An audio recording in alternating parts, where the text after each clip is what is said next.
the panel, which I hope you've been able to keep track on. So we've lost some people, but we've gained some fantastic other people. So we're really looking forward to this panel. We've got speaking today, Mr. Tulani Shongwe from the African Tax Administration Forum, Juliet Nafuka from CIPESA, who's well known to IGF circles. Sorry, and then that should be Ms. Linda Bonyo of the African Lawyers Hub. I think it was incorrectly on the schedule as Lydia. My apologies, Linda. I didn't pick that up all along the route. And then we have Gaia Pentariani from the GSMA, which is very nice because that was also a last-minute substitution for us, and it was very nice of GSMA to step up at late notice. And we've got Mr. Raymond Onur from the Lagos Business School. And we now also have Arit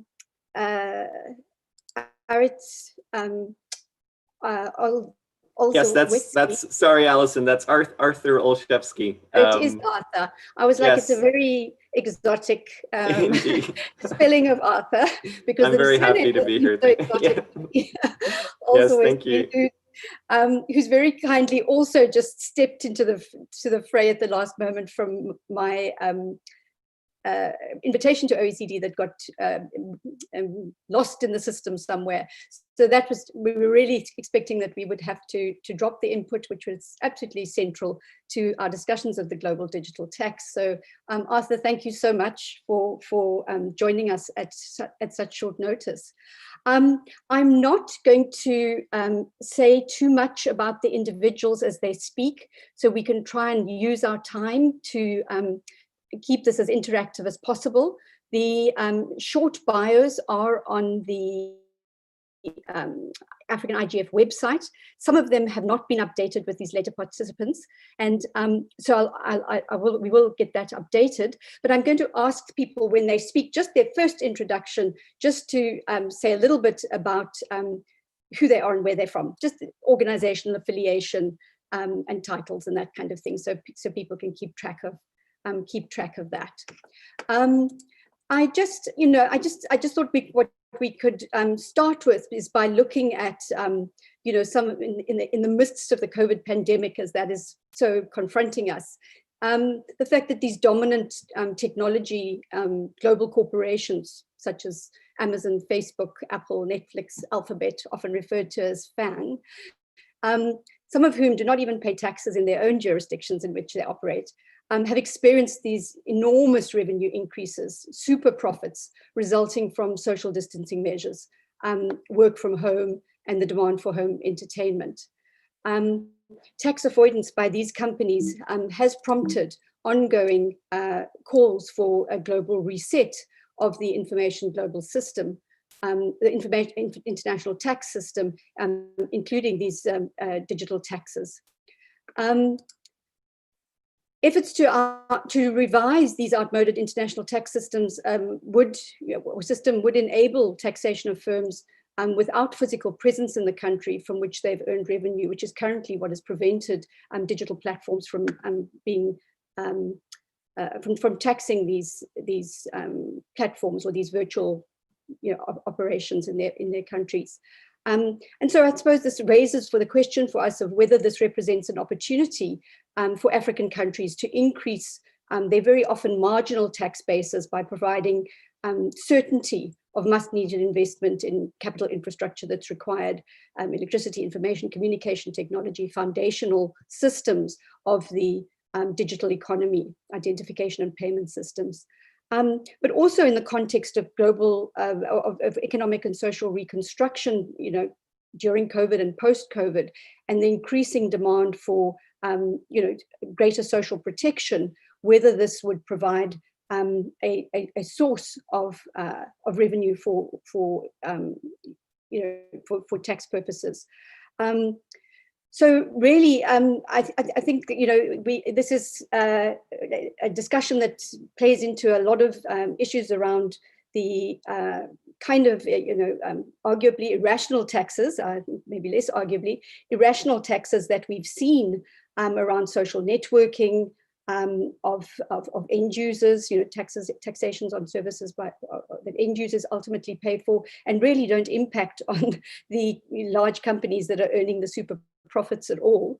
And whether, and governments are very often said they need to generate these funds for debt repayment or, natural disasters or whatever the crisis that they're facing. And, this is the way they get it. But they're clearly retrogressive. They impact far more heavily on the poor, and have sometimes had, devastating effects on terms of national policy objectives of universal service and access. So would this access to these kinds of global digital taxes for what are essentially now global public goods, the internet, cybersecurity, and now even, of course, data, would this provide relief for African governments and a way of moving away from these very retrogressive taxes that are impacting so negatively on development?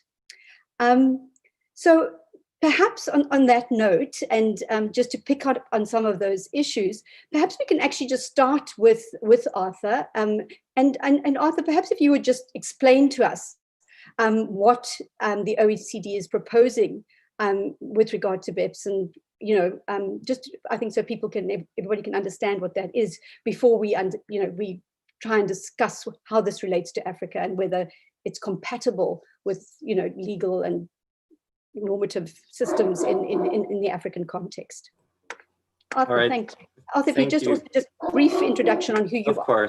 Of course. Hello, everyone. I'm very happy to address all of you today. So my name's Arthur Olszewski from the OECD. In particular, I work in the Center for Tax Policy and Administration.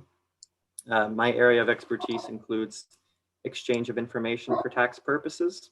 So while perhaps I'm not the best position to speak to the broader digital plans of the OECD in the tax space, I'm very happy to talk to you about the specific project in the sharing and gig economy space. But perhaps, yes, of course, I can share a few introductory remarks on the broader digital space too. So as you will all be aware, there's currently a debate going on in terms of reviewing the way digital companies are taxed and how their profits are allocated between jurisdictions. So you'll all be familiar with the Pillar 1 and 2 approaches. So that discussion is still very much ongoing at the level of the OECD. There hasn't been any consensus reached as of yet. However, I encourage all of you to look at the various papers that we've released on that subject, and of course participate in the public consultations, because this indeed is a project that's done at the inclusive framework level. So it not only involves OECD members, but also the broader inclusive framework community. And specifically on the side that I'm working on, it's less the corporate tax side. So it's not looking at how profits of these digital companies are apportioned between jurisdictions, but looking at the personal tax side. So you'll be familiar with the sharing gig economy and how there's been a move from traditional employment relations to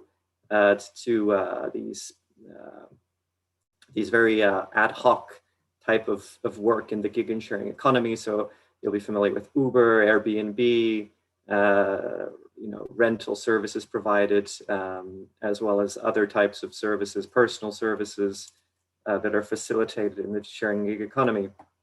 So in this space, we found that while these platforms are active across the world and they facilitate these activities in various jurisdictions, tax administrations are often faced with the problem of a lack of access to information about the profits that are being generated by sellers in the sharing gig economy. There's a very real example. If we take Uber or Airbnb, if someone rents a flat in France, then the French tax authorities often have difficulty in, unless of course we have an honest taxpayer who declares his income scrupulously, then the French tax administration might have difficulties in accessing information about the income, because it's not withheld by the platform. And so to that extent, we've come up with a framework that aims to address this issue. So under the model rules, essentially the platform operator will collect information about income generated by all of its sellers globally, and then report that information to the tax administration of its jurisdiction of residence, following which the tax administration will then exchange that information with other jurisdictions where those sellers are based. And of course, with that information, then the tax administrations are equipped to see who's making what income on what platform, and to cross-check that information against their income tax returns to make sure that they are declaring the right amount of income. And of course, in some cases, to the extent that information is provided well in advance, then it could even facilitate the pre-filling of tax returns. And so, this is of course very good from a tax administration perspective, because they have lawful access to the information. They don't have to engage in ad hoc bilateral requests from different administrations. They get the information automatically on an annual basis. It's of course also good for platform operators, because they don't have to be faced with various unilateral reporting regimes in different countries. They can just report the information to one point, their jurisdiction of residence, and that's automatically shared. So, we see this as very beneficial for both the tax administrations as well as the platforms, and of course for taxpayers as well, because it helps them with their upfront compliance, and we hope that it will reduce compliance costs for taxpayers also. So in terms of the timing of this is work that's been undertaken during the last 2 years. This past summer, the work the model rules themselves were approved by the BEPS G20 inclusive framework. So now jurisdictions are able to take these model rules, adopt them into their local jurisdictions. And what we're doing now is working on the exchange instrument, the multilateral competent authority agreement that will facilitate exchanges of this information between jurisdictions. You might also have heard that the EU, as part of DAC 7, is already working on implementing the model rules within the EU through DAC 7 in a very similar manner to that proposed by the OECD, with some differences, of course. And to the extent, yes, that those differences do materialize, then we will continue to work to make sure that the rules are well aligned between the OECD and the EU. So with that, I'm very happy to take any of your questions on the model rules in particular. Thank you very much indeed, Alison, and everyone. Thank you very much. Arthur, that's absolutely fascinating. And I'm going to move on to get some comments on the BEPS and aspects of corporate taxation and then of social networking. But I do want to return to these, the potential of these kinds of taxes that you've spoken about, and mechanisms and processes of taxation in relation to the linkages between digitization, increased visibility of firms and individuals through digital activity, changing the nature of formality and informality that makes these firms more visible, just because of the banking transactions and all these transactions happening online, and because of the shift in social protection responsibilities from the private sector increasingly back to the public sector, or to the public sector in some cases, and of course with COVID, increasingly for additional social protection kind of demands that are on them, from business relief to universal income grants, etc., that are being spoken about, and whether there's in the African context, it just hasn't been the tax base to support these kinds of discussions, and potentially this could enable it. So I want to come back to that, and I'm just flagging it for you so that we can return to it. But I want to ask Thulani Shongwe now to just speak a little bit about the African Tax Administration Forum's response to the OECD proposals and the planned international tax reforms. Thulani, will you just a brief introduction to yourself as well? Thank you very much, Prof, and good afternoon and good day to everyone. Firstly, on behalf of the African Tax Administration Forum, we'd like to thank the organizers for giving us this platform to interact with you all. And I represent an organization called ATAF. I am the head of international tax, and that encompasses transfer pricing, interest deductibility, treaties, exchange of information, and so on. In short, we have been working within the inclusive framework of the OECD, and we have made a number of submissions regarding both Pillar 1 and Pillar 2 of the current discussion on taxation of the digitalized economy. As Arthur has correctly pointed out, the debate is currently ongoing. And there are a number of issues that, of course, bring some simplicity to the process from a corporate income tax point of view. And from an African tax administrator point of view, there are some areas where we feel that complexity arises. And then, of course, there's the big debate about the structural rules of taxation, and particularly international tax. And perhaps our colleague on the line from GMSA will have a lot to say on this. And that's pertaining to, taxing where value is created as a principle coming out of the BEPS project. And then, of course, taxing where the users are, but there is no physical presence. I think this is a major discussion in the international tax world. And for those of us who've worked in the space, it sort of breaks the rules of conventional taxation. And where we've seen this buildup is the attribution of profits to permanent establishments, which have become a problem on the African continent. So this discussion that is currently ongoing within the OECD is very much welcome. And ATAF, like many other African countries, support a global consensus. However, we are also cognizant as countries that revenue is required, more so in a post-pandemic climate. And alternatives to taxing digitalized businesses, especially highly digitalized businesses, are starting to mushroom around the continent. You would have heard of Nigeria's significant economic presence provisions that they've enacted into law, and a proposal from the government of Kenya to institute the digital services tax. And these are primarily put in place from our point of view to gain some revenue in a time where we've seen lockdowns being extended and people are conducting a large number of business online and so forth. But we are hopeful and cognizant that a global consensus is required. I'd like to stop there for now because I don't want to get into the extremes of Pillar 1 and Pillar 2. Suffice to say that on the intervention that Arthur has made, we have come almost full circle from BEPS Action 1 report that aimed to look at digital economy. And of course, we have gone the distance to look at other areas where there needs to be special treatment of taxes such as VAT on online and e-commerce. And some countries have taken the bold step forward. South Africa is one of them. To introduce simplified vendor registration for VAT for multiple vendors working across the continent.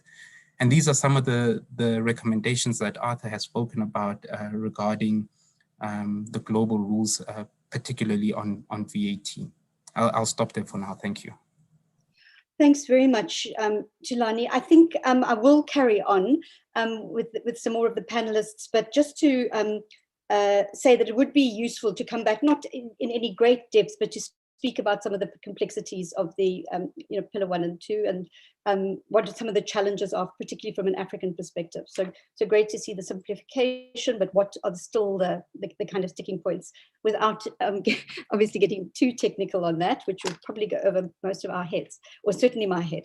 I'm going to just ask Gaye to come in there from GSMA, and just perhaps to respond to what Thulani has said. It's really remarkable how interests have shifted, and the complexity and adaptiveness of these global communications have resulted in such rapid changes. So it wasn't that long ago that the European Operators Association, just gone blank suddenly, was calling for taxes on OTTs on the grounds that they were basically free riding on their networks that costing them they've invested a fortune in, and that there should be some kind of revenue share between the operators and the platforms. Of course, the discussion around taxation with this global digital tax, or the OECD BEPS proposal, is that report is that these taxes don't actually come to the mobile operators. They now would go to the state. And so I'm just, and I think during this time, we've also seen a shift amongst many operators, especially not the dominant operators, but I think even the dominant operators now are, entirely accepting and have entered into relationships with the big mobile companies to, promote and zero rate their social networking products, in the realization that it's actually, that's why people buy phones and services, is actually for social networking.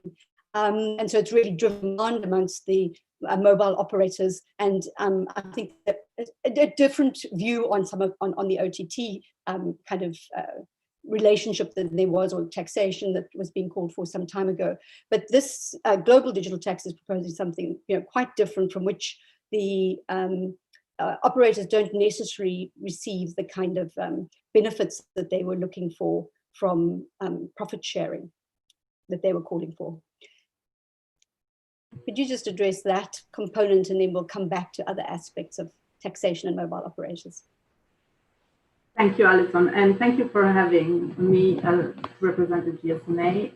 Just to say a little bit about myself, I work on the policy team of the GSMA, and the GSMA, for those who are not familiar, is the Global Trade Association for the mobile sector.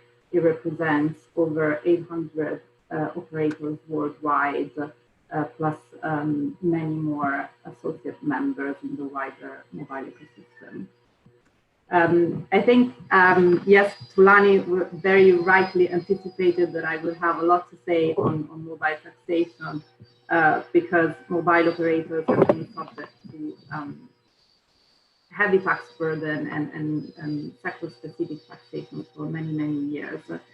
And I think that it's important to note that the difference when we look at the OECD project from the perspective of the mobile industry, the difference with the digital players and other industries that are being targeted by the OECD project mainly is that while this OECD consensus on the new tax rule is being the aim, the policy objective is to avoid many countries, as we have seen, as Tulani has also explained, taking unilateral tax measures instead of having a very fragmented system where all countries decide to deploy their own unilateral taxes, to have a global consensus with this OECD proposal. The key difference from the perspective of our industry is that, in fact, we are already subject to a variety and a very heavy mobile-specific taxation. So these unilateral taxes for our sector are already there. And just to give you a bit of perspective, this is specifically the case in Africa. In fact, on average worldwide, mobile operators pay 26% of revenues in taxes, and 10% of revenues are mobile-specific taxes. And these percentages are even higher for some countries in Africa. For example, in DRC, it's 30% of revenues and 17% of revenues are mobile-specific taxes. In Guinea, it's 60% of revenues and 31% of revenues are mobile-specific taxes. And this has a very large implications for investment, of course, but also for the affordability of services for users. In fact, 1 gigabyte of data can cost up to 37% of income in sub-Saharan Africa. So these have a real impact on consumers. And as I said, the perspective from the mobile industry is slightly different on the OECD project for this reason, where these while we appreciate the fact that our position is that we think we support the fact that profits and the way they are taxed should be fair and transparent, and they should be taxed where they are generated. And at the same time, we would like to have recognized that we are already subject to very large unilateral measures.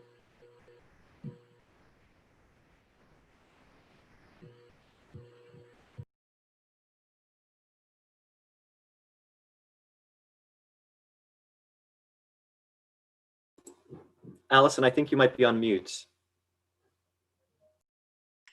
Sorry, I was trying to block out a large barking dog.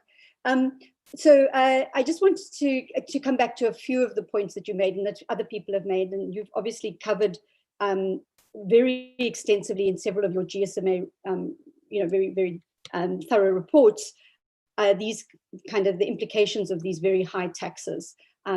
Some would argue in some countries punitive taxes, and the negative impacts that are demonstrable on in further investment and network extension in those countries where they are so high.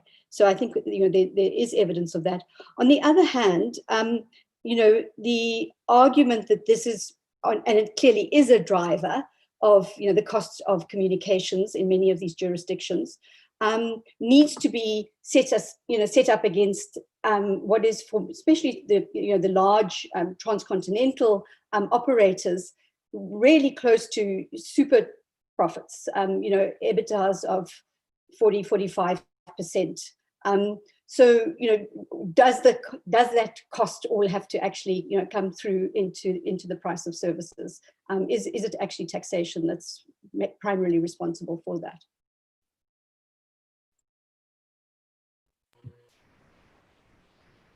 I think certainly operators internalize a lot of the cost, but there is so much that they can do.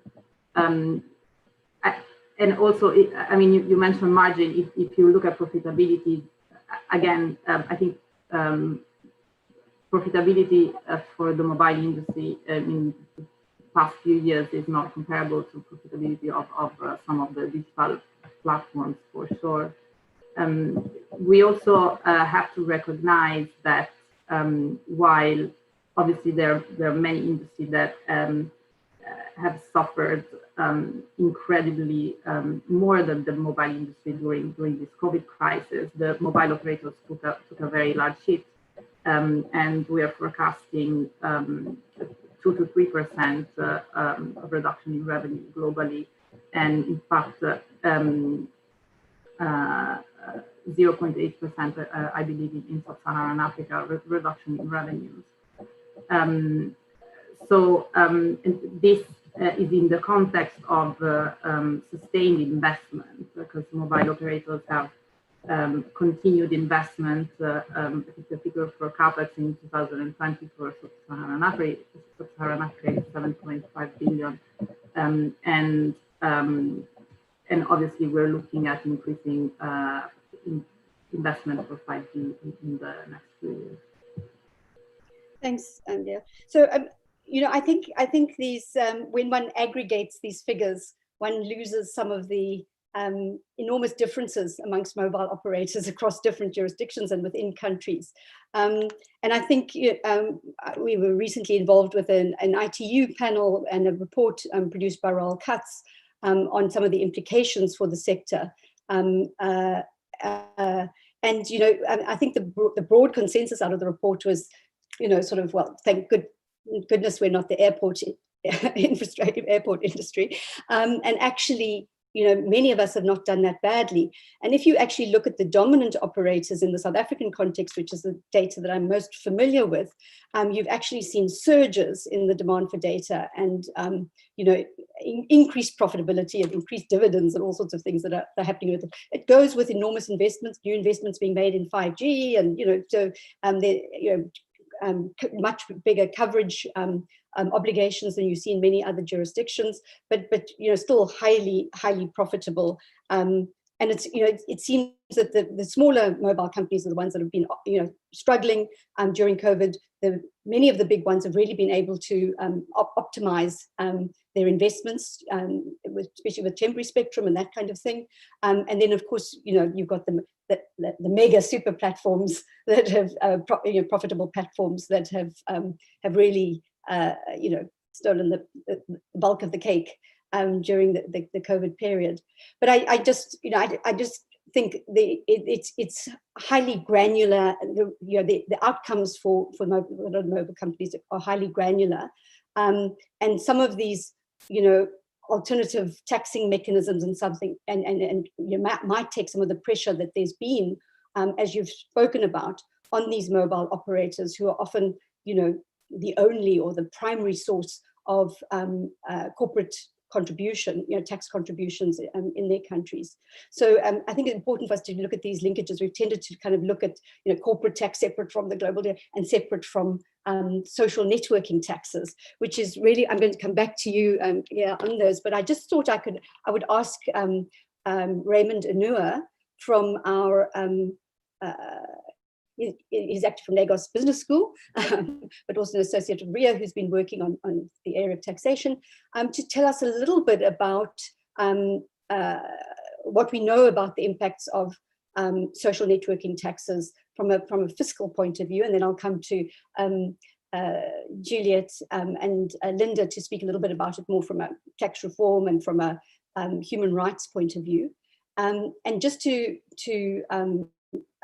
recognize I didn't point out in the beginning that we do have our rapporteur Shamira Ahmed also from RIA, just collecting questions on the chat for us. She's also doing our online moderation, but will also be rapporteuring this session. So Shamira, when we finish this round, we'll just see what questions you have for us. And looking at the chat, we'll require the interpreter to interpret some of those questions for us. I think they'll have to be interpreted either way. So just to set that up. Raymond, do you want to kick us off on the social networking taxes and then and respond to any of the other points that were made before we move on to Juliet and Linda?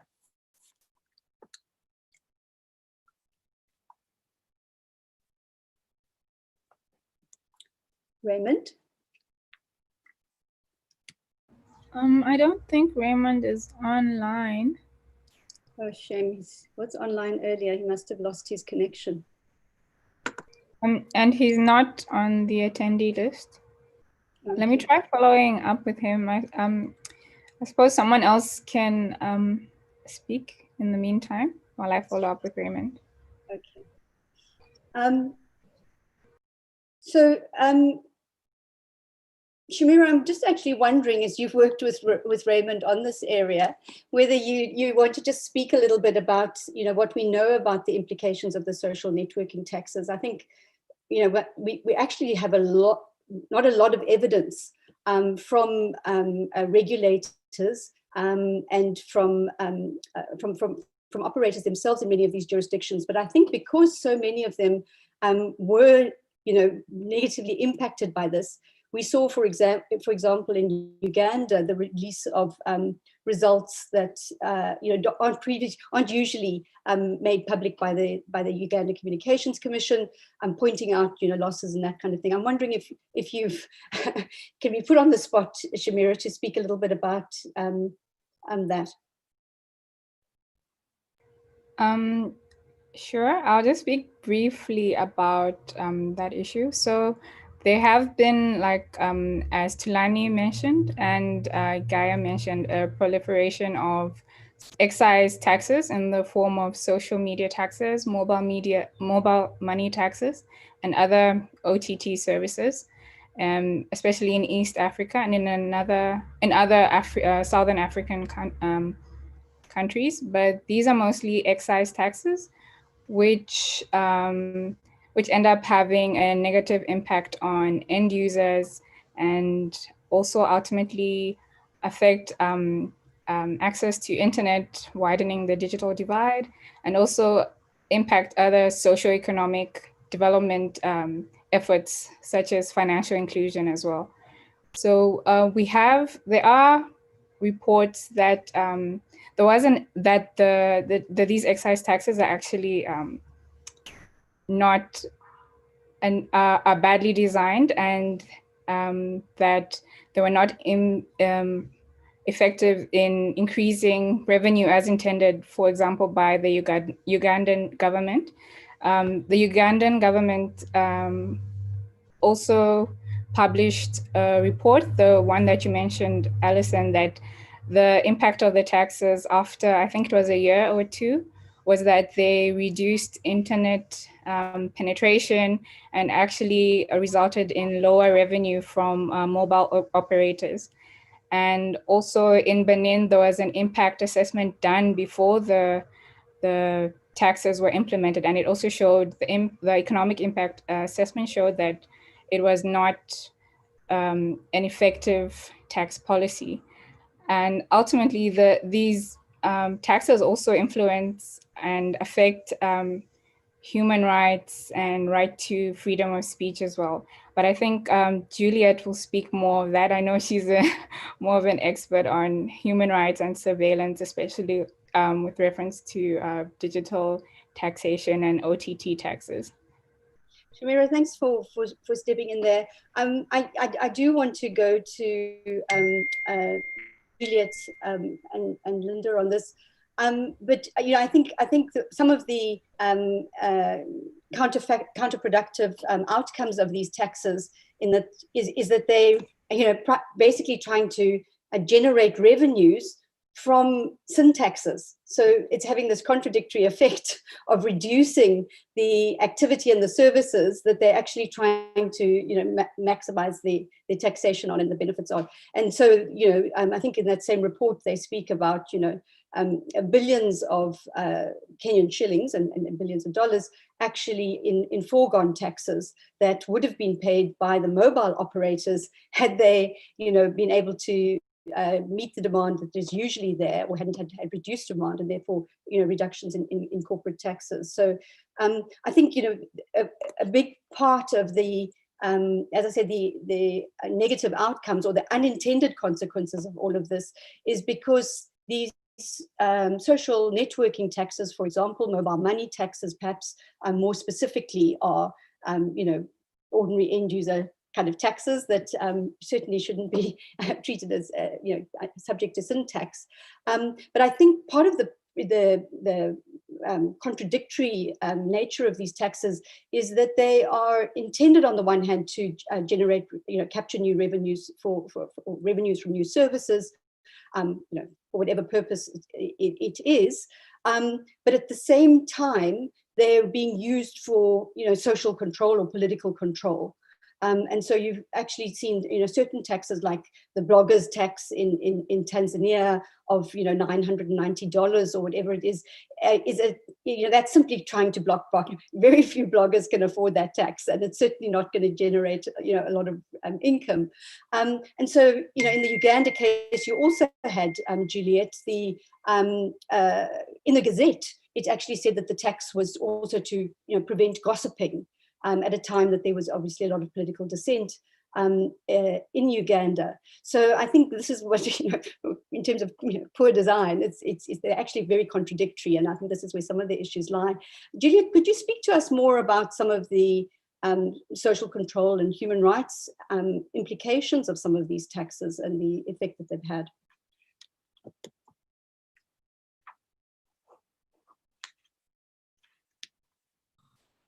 Do we have minutes? Yeah, my video has failed to start for some reason. But yes, between yourself and Shamir, you've captured everything perfectly about the problem with the social media taxes and related taxes in many sub-Saharan human rights. Please do. But yes, they do have an impact on human rights. While the economic arguments in some countries may appear strong and valid, often the human angle, the human rights perspective, the digital rights perspective is forgotten.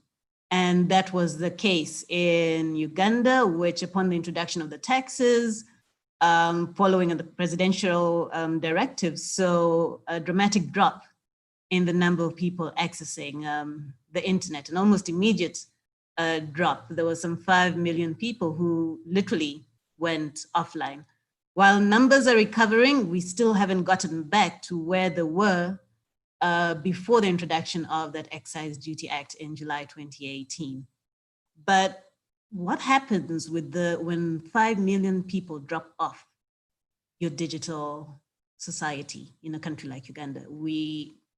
It means that there's an impact on the extent to which civic participation is pursued, and civic participation using digital services is an area that the government is very vocal about. We're seeing it, particularly now, we're seeing the use of social media platforms in various formats, WhatsApp, Facebook, Twitter, being used to engage with citizens on COVID-19 updates, on safety precautions, and just general interaction with citizens, especially in the lead up to the elections in January 2021.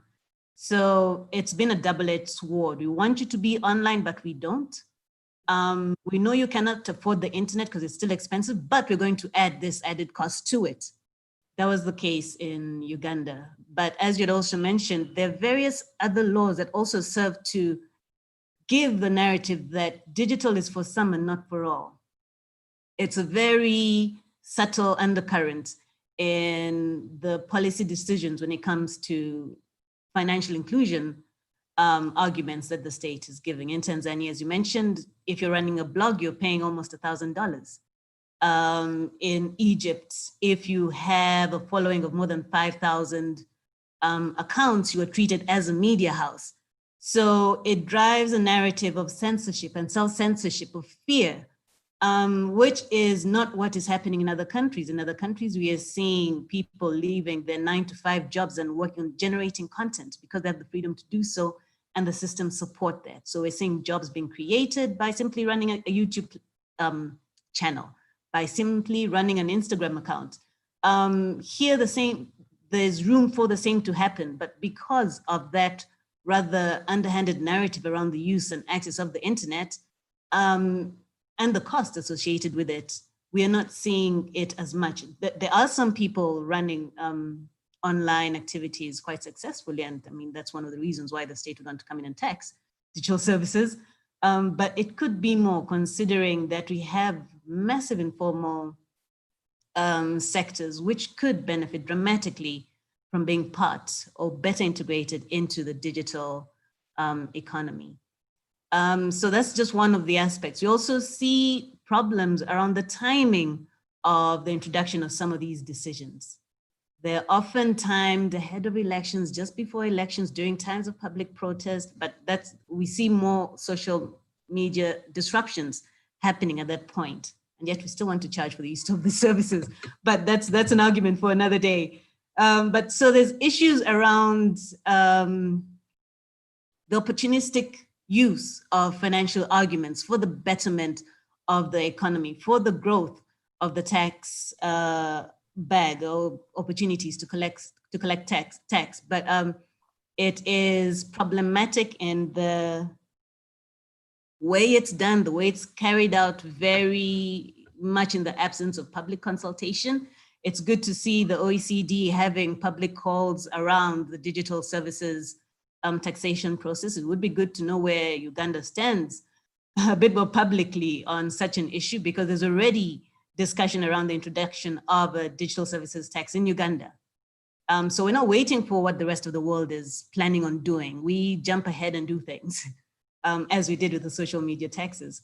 But yes, so we see efforts towards not so much promoting digital inclusion, even though there's some activities dedicated fully to doing that. We see a narrative that says, come online, but don't.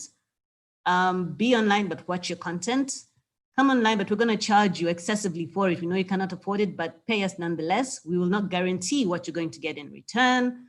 We will not guarantee that you'll always have things like dedicated electricity in some places.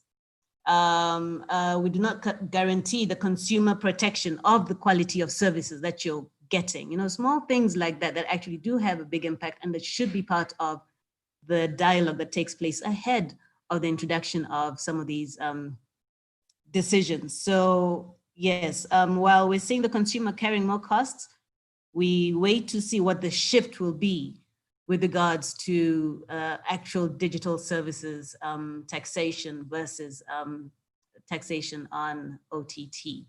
Yeah, I think I'll pause there. Thank you, Juliet. That was very useful and important. You know, it does raise the point, which I'm going to ask Linda to respond to, although I know she wants to lead into a broader reform discussion.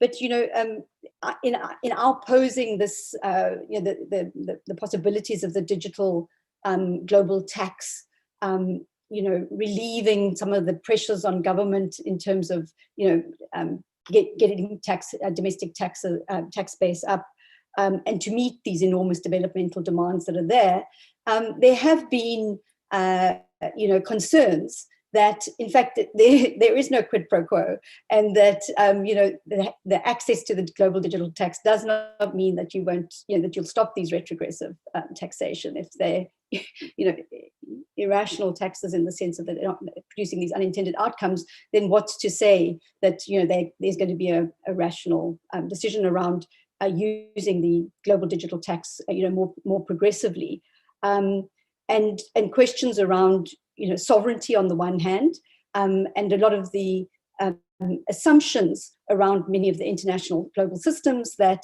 you know, sovereign states are assumptions around democracy, around rule of law, around a whole lot of things that, you know, aren't in many, well, in many states, whether they're developing or not, you know, corruption, etc. So, you know, is it, you know, already as Tulani and Arthur already referred to, needs to simplify the system, and, you know, they could, are there kind of possibilities of, you know, linking the access to the tax or something to, you know, some kind of progressive requirement, which, you know, historically, tied aid has always been very problematic from a national sovereign point of view. But Linda, I'm wondering if you've got anything to say about that before moving on to your broader remarks on tax reform.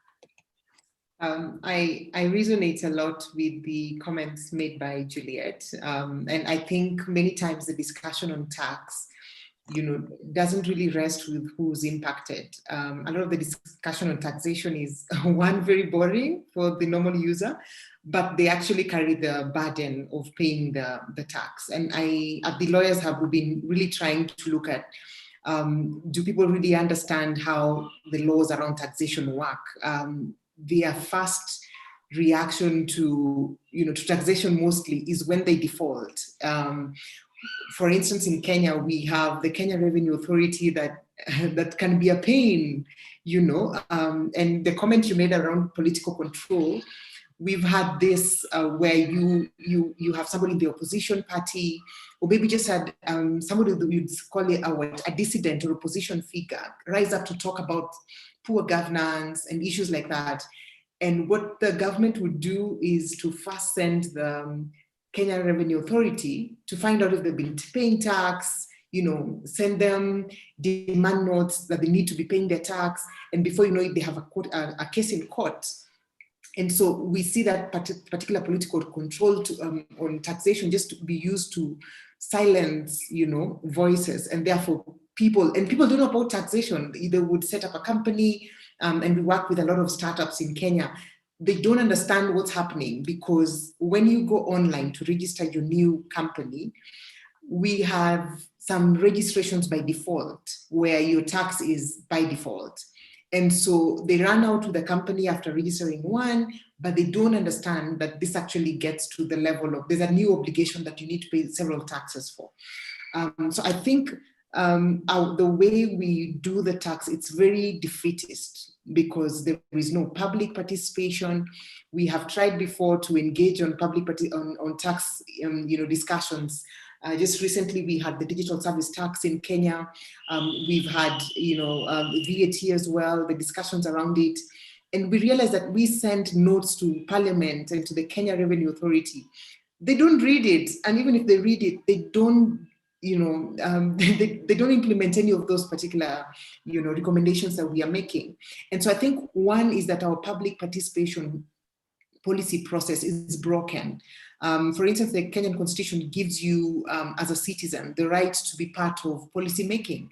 Under Article 10, you can participate in governance, directly. And so we find that that one is broken, which is a problem. But then also too, from the legal perspective, we have a skills gap that nobody is, admitting to. Digital tax is quite new. There needs to be a process in which people understand business models of digital taxes, because without that understanding of those business models, then we are taxing the wrong people. Rather than tax me for the service, maybe you would tax the supplier instead. And I think that's really lacking. We have lawyers in Parliament mostly who come up with these laws. And when you speak to them one-on-one, they would admit to you that this legislation is lobbied. We were lobbied by this organization, but they don't quite understand what's happening on the digital platforms for them enough to come in to bring laws that actually would, foster innovation and foster the economic growth, rather than something that would hamper it. I think there needs to be a patience around coming up with laws on digital tax. You don't have to tax things the first time you get them. You sometimes need to give it space, give an ecosystem space to grow, give them maybe 3 or 4 year tax breaks, that would ensure this actually happens. And then you can tax what's already working. 3, I think there needs to be a way in which we tax, the right people. When we talk about digital taxes, the government would say, they'd issue a headline in Kenya and say, we are taxing Netflix, Google must pay tax in this country. And when you go through the law, the draft law that they give you, Google is actually not paying anything because the same government is negotiating a USA free trade agreement. And so they will be exempted. And so who pays this tax? It's actually your citizens who are grappling to get on the gig economy. So I think the model needs to be changed, and we need to look at digital taxes in a holistic sort of way. What if you're giving this to us, what are you taking away through a free trade agreement? I think that is important. I also think that 3 on, this has been mentioned, that on public, I think, infrastructure, that people don't want to pay another tax when you actually are not thinking through how do we get free access to internet? How do we access lower data? Discussions with mobile operators in Kenya, for instance, they would indicate, how are you using our universal, service tax? Where is this going? Is it actually going into public infrastructure? And that's a problem. So I think those are my, my quick thoughts on, what we could do on law reform. And at the Lawyers Hub, we've been trying to run policy hackathons to just let people know that you could be part of the lawmaking process. If you don't understand taxation, you still have an opinion. You don't have to be a professor in a particular, but as a user, you have an opinion on how this can work, especially now with COVID. We have very many companies that have now gone online. They now understand when they see digital service tax, they know I am on Instagram, I'm selling on Instagram, I need to be aware of these things. So I think there needs to be, a little bit of encouraging people to come in to have, more public participation, let policy design be innovated in a way that it's not a knee-jerk reaction. It's not done by people who don't understand the things that they're doing. And if there are any resources, I think members of parliament need to be resourced. They need to understand before you pass this particular law, this is the impact on people getting online. This is the impact of local companies. Kenya has introduced a 7-year tax break for small companies, and this is through the, we have a constitutional amendment process that's currently being proposed. And so can we then tie in the discussions on 7-year tax break to actually the digital economy, and see how do we get more people of the digital economy rather than hamper this particular, digital economy. I think it's self-defeating if they do the opposite. But we need more people, we need more hands on deck. The discussions we used to have on boardrooms and conferences are great, but without actually reaching to users who will pressure their local member of parliament when they understand taxation, digital tax at that basic level. I think we get this critical mass of people who will demand better and demand for some sort of relaxed way of doing taxation. Thank you. Thanks very much, Linda. I think that's that's a very important point, and perhaps Raymond, you could pick up on the the problems with this kind of either sectoral, but even within the sector, kind of siloed taxation to deal with different parts of the value chain that are only looking at the problem. So you have your secondary taxes, your universal service taxes that are to address this kind of problem. Often not implemented successfully, often not actually implemented at all. So these taxes just sit somewhere or are misused for other purposes or used for other purposes than they were intended. You then have decisions made around corporate tax and that aren't actually looking at the impacts on investment and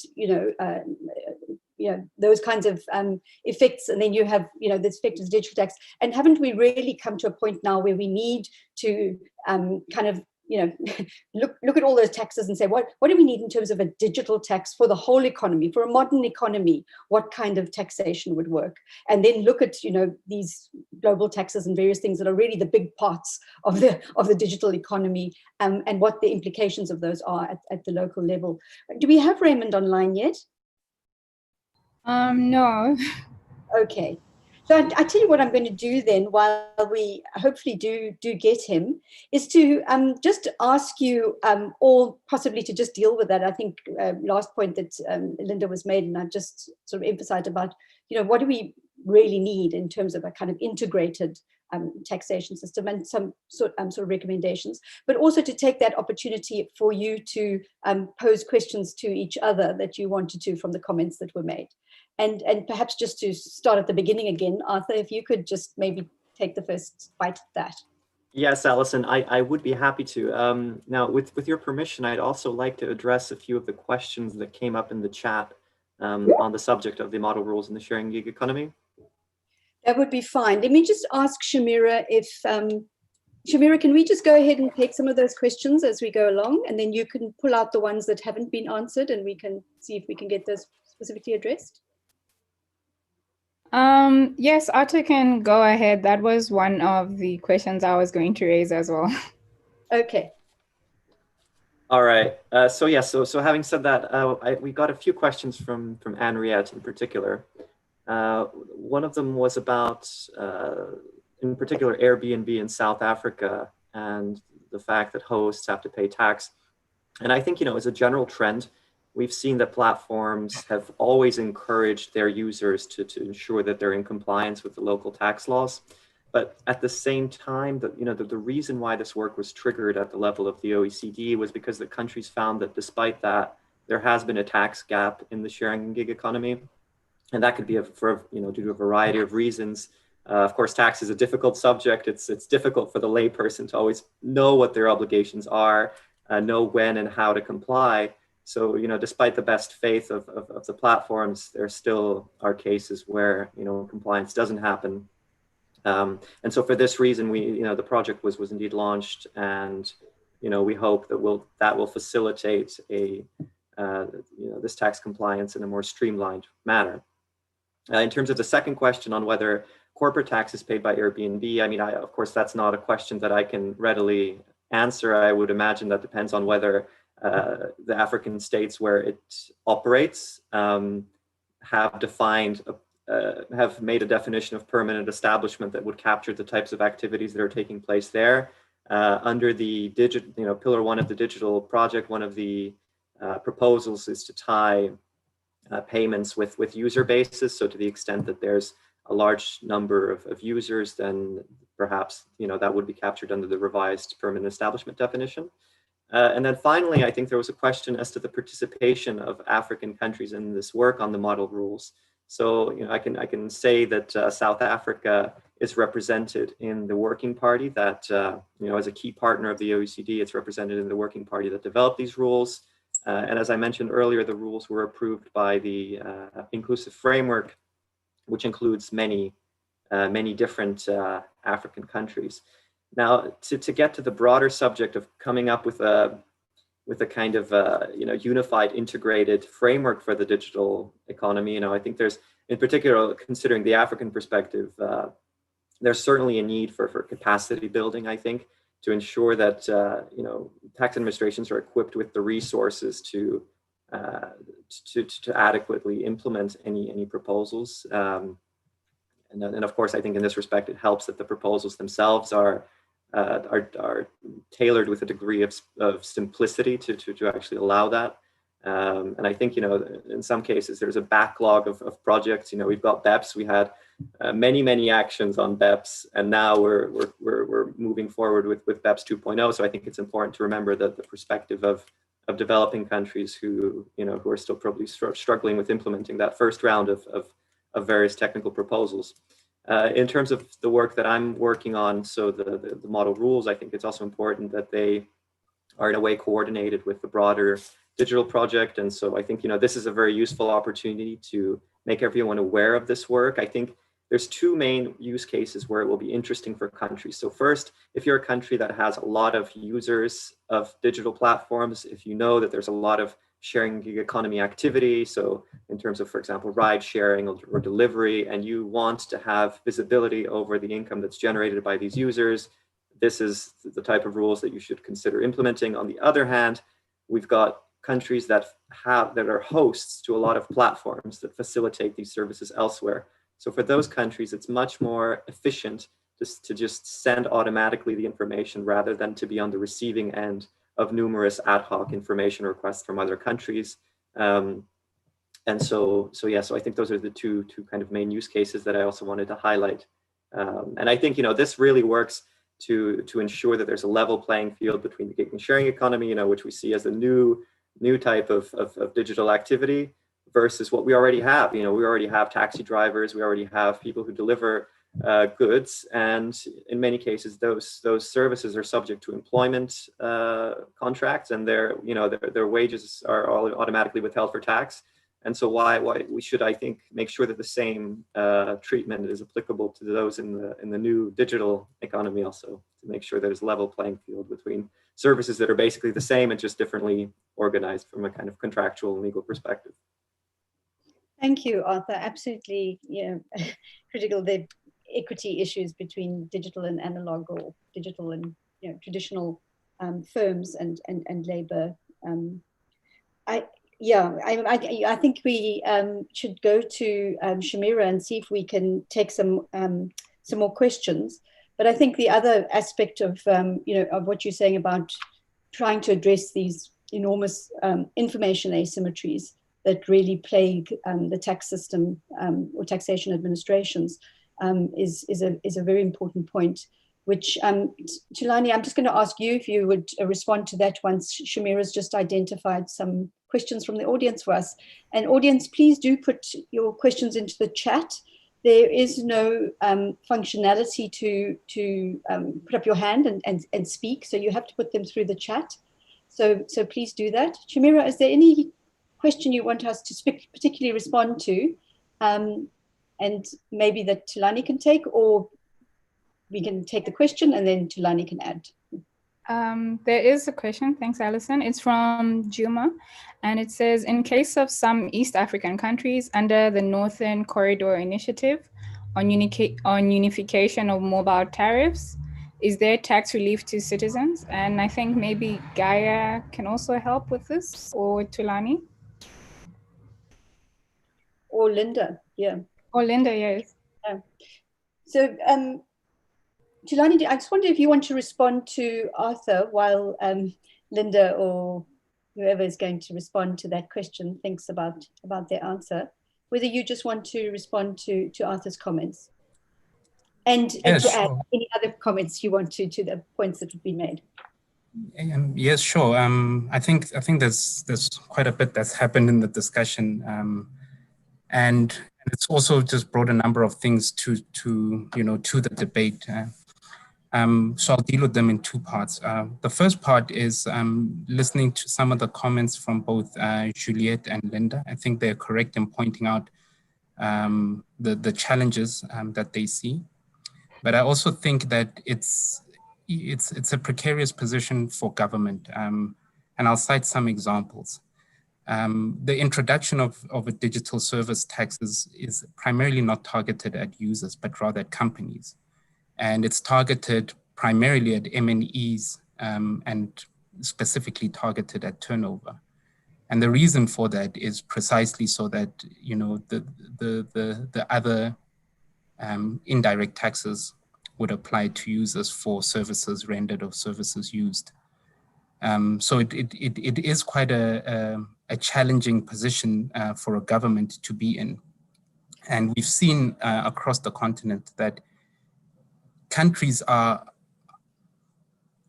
want to introduce a DST, but they fear retaliation from the USA.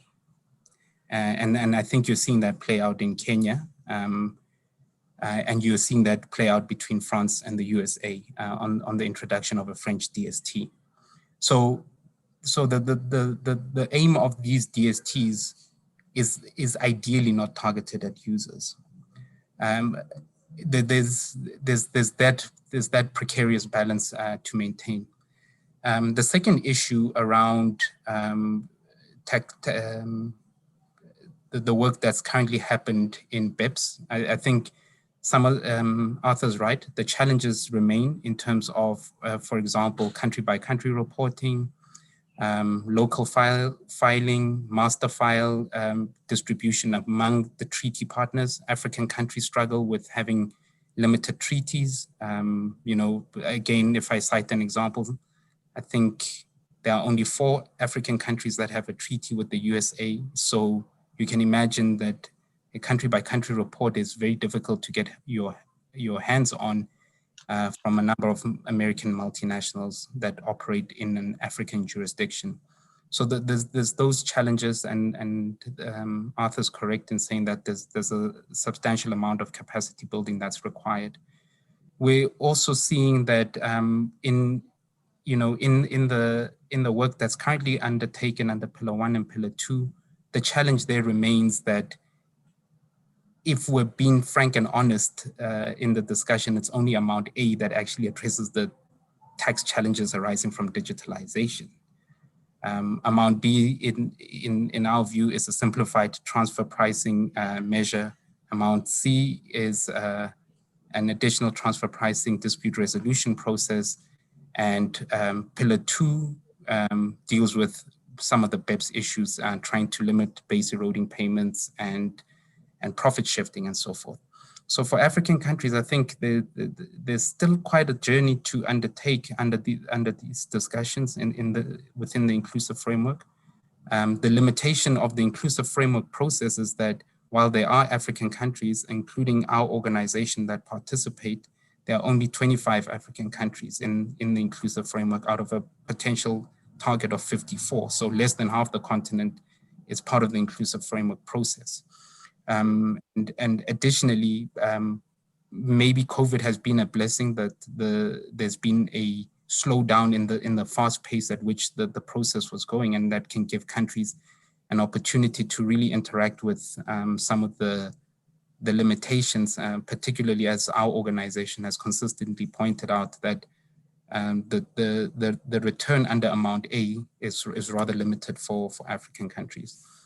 And then lastly, if I could deal with some of the questions that I've seen around, Henriette has asked if, do we know how much tax platforms are paying in Africa in terms of corporate income tax? Arthur pointed that out quite correctly. It's quite challenging because the tax rules as they are, require a physical presence of some sort or a permanent establishment in the form of a branch or a person representing that who is in that jurisdiction for an extended period of time. So it's very difficult to determine, but the general model is that those payments would be routed to a low tax jurisdiction, and African countries would not get an opportunity to tax that income. So that is a particular challenge that we've seen on the continent. Again, I'll stop. Yeah, thanks very much for that, because it actually, it's so interesting, and we could really get down a rabbit hole in that one once we start looking at the amounts and the benefits. But that's so interesting. Thank you so much. We've only got 10 minutes left, so I'm going to ask Linda and Juliet and Gaia to use that time to answer the questions in the chat. I'm going to quickly just ask Shamira if she wants to highlight them specifically, but I think you can all see the chat and select the questions that you want to take, and Shamira will just keep track of who's answering what, if you'll indicate what you're answering. So if we could just go to Linda. Linda, I'm just hoping that you'll be able to shed some light on the question around East Africa, the tax relief question that Shamira articulated just before Thulani spoke, and then perhaps just go on to answer some of the other questions that you would like to, and to just comment on the comments made by any of the other speakers.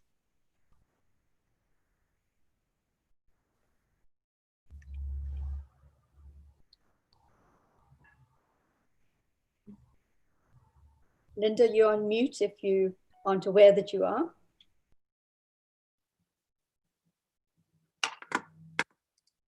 Linda?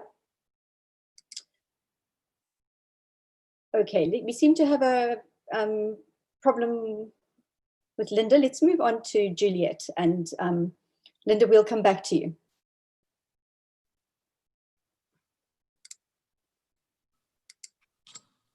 Hi, I'll leave the taxation questions for Linda, who can delve deeper into that. But what I wanted to just point out is that this is an exciting time for the industry and for civil society. We have activities like that with the OECD happening, but we also have the African Continental Free Trade Agreement taking shape. And now more than ever is a perfect time to bring in more of these arguments. Where does digital society sit, considering what we've seen in just the recent months? Those arguments need to come out much stronger, and with the human rights centered approach weaved in a whole lot more strongly than we usually see in financial making policies. So that would be my parting shot, that it's a fantastic time to really participate in these spaces. Arthur, would love to see a much more African interaction in that OECD process as well. That's something that I think, perhaps is not too familiar amongst more players in the civil society space. And it should be a conversation that is also part of the everyday conversation that we have in this spaces. So we're looking forward to more of that, and weaving in more discussion around the gig economy into the digital rights language. It's important to do that at this point in time. Yeah, I could go on, but I recognize the time is tight.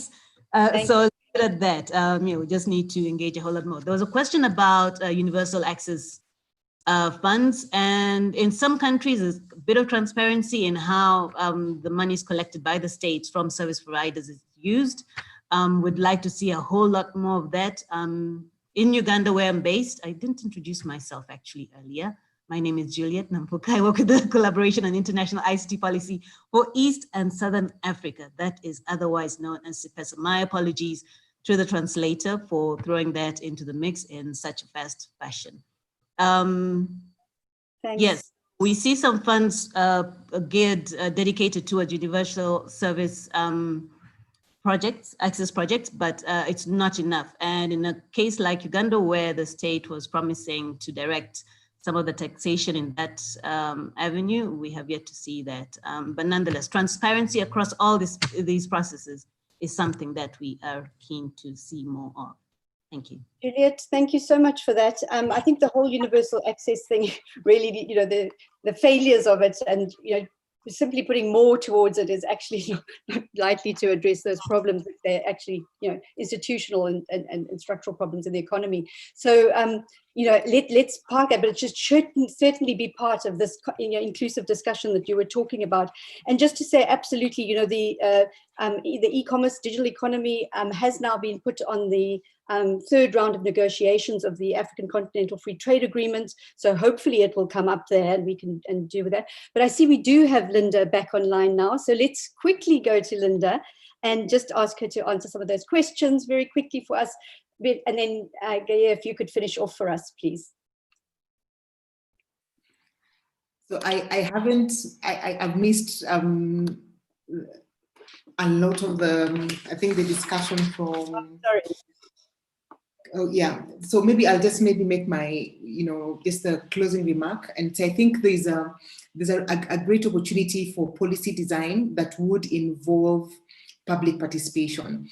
Two, I think it's a great idea to have some sort of, continental, approach to digital tax. We have really small markets, and I think getting in together to see, can you have, with all the efforts happening at OECD, can you have an African and unified approach towards digital tax?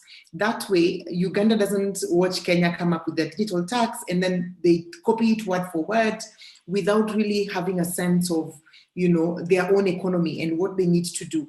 Model laws are great, but where people do not, have an appreciation of their context, we'll end up overtaxing Uber drivers and still repatriating a lot of money, Uber repatriating a lot of money to their country, So I think those two needs to be, really well put into place. Let's have some public participation approach, get more citizens involved in issues of digital tax, let them see the connection between corruption, collecting of these particular taxes, and access to digital opportunities, especially in the digital economy.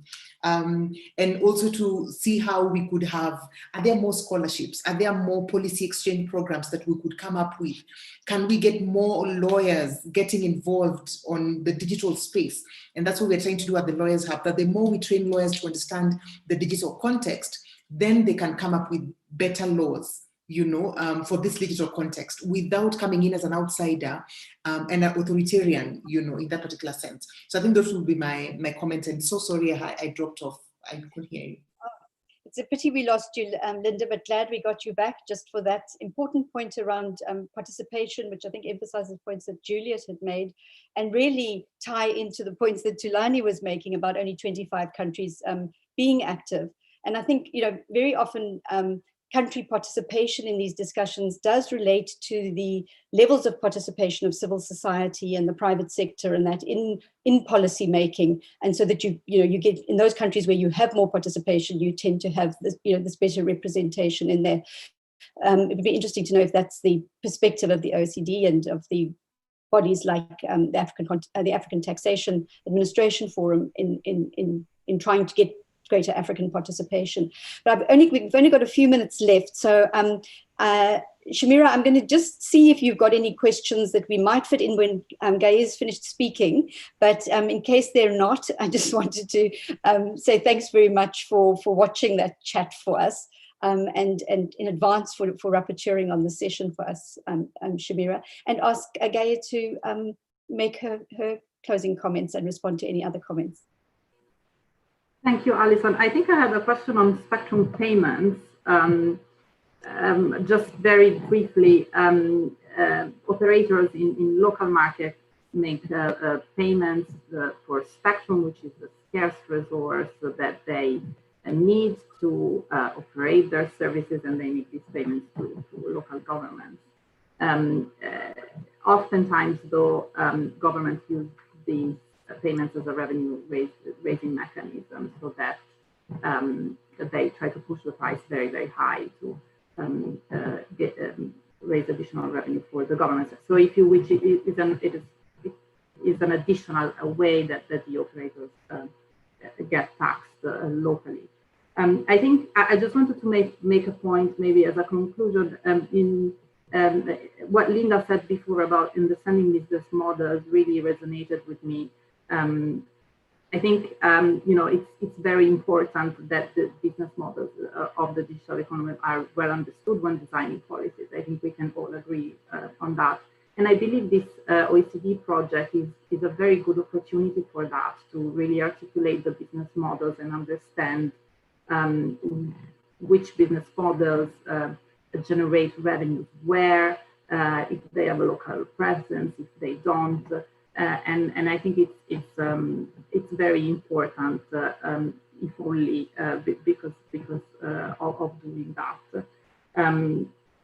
For example, and I think, from the perspective of policymakers, especially in Africa, one needs to take a bit of a longer term perspective, because, for example, some of these taxes that we have seen, say on mobile money, they have been so detrimental. We're all aware of the huge positive impact that mobile money has had on financial inclusion in Africa. When designing these policies, if one takes a bit of a longer term perspective, one can think about, instead of taxing a local service such as that, designing instead some solutions, for example, that can enhance government revenue in another way by leveraging these services. We have looked into digitization of payments to government services using mobile money, and making services such as paying your taxes or paying school fees or registering your vehicle through mobile money. It can save governments huge amounts of money, up to 1% of GDP. So if one can look at innovative ways and have a bit of a longer term perspective, I think it will really benefit the society in the longer term.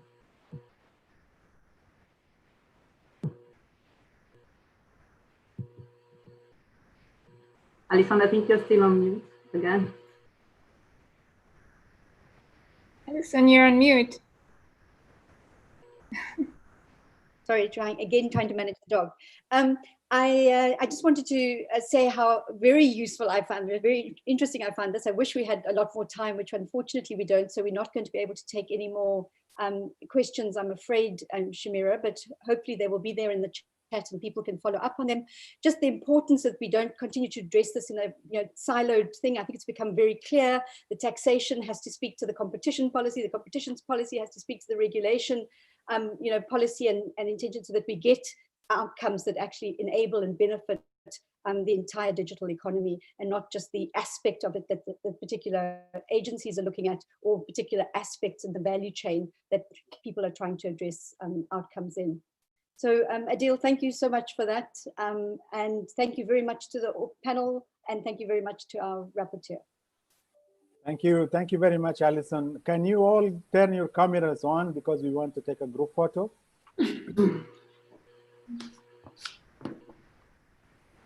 Okay. Francis. Francis. Francis? Or Joshua, for that matter. Joshua?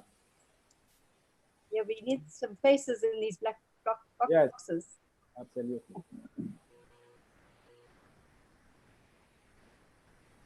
I think Joshua's not turning on his video. Just give me 1 minute. Let me call him on the phone.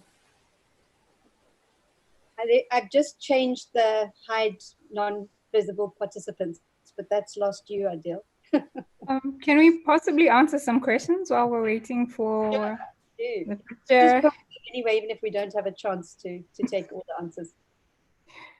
So I have one on spectrum taxes, and if it's not possible to lobby the government to make those areas taxes exempt. And then another question is, if another business model is ever engineered by digital MNEs and big tech that overruns the current model of advertising, is a system of revenue generation will the current discussion on DSTs shift gears?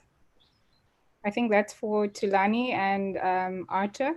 So will the discussion on DSTs shift gears if there is a new business model that's re-engineered by digital MNEs and big tech? If I can be brief on that one, I don't think so.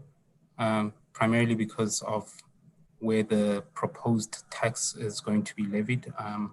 I mean, it's a debate. Do you levy on profits or do you levy on turnover? So I think the principle is that it will be levied on a particular amount that a company generates. Thanks. Thank you. Tulani, I think we did have some response to the spectrum question. I'm not sure if that's another spectrum question, but Gaia just respond to the spectrum question. Okay. So let's just see if Adil needs us to vacate. I think we're going to suddenly all disappear into into the ether at some point because the Zoom just closes us off. So I'm just waiting for that point. Adil, are you still wanting us to be online? Yes, please. We want to take a group photo. We cannot miss this opportunity, okay? Yes, it's been a fantastic panel. Yeah. Thank you, panelists. So Thank you, Alison, and it was great to hear from everyone and everyone's perspective. Francis. Thank you. All right, yeah, I'm ready over here. Okay, so are we ready for the photo? We're ready. Okay, Yeah, sure. cheers. Cheers. All right, say cheese. Cheese. Okay. Go in. Okay, we're good. Thank you. so Thank you, much. Francis. Thank you very much. All right. Thank you. Alison and the panelists, really, really rich and informative debate. We rarely have such debates on an important issue such as taxes. Thank you, and we highly appreciate all the contributions. Thank you very much. Thank you. Thank you, Adil. Thank you, everyone. And Thank to the you. Thank secretary. you. Bye. Bye-bye. So next, let's take 5-minute break. Our next, we are saving the best for last, as they say. So next will be on digital cooperation. This is going to be moderated by Henriette. All of you know Henriette. Henriette is the IGF MAC chair, among other things. We just have a 5-minute break before we get to our final session on digital cooperation. Thank you very much.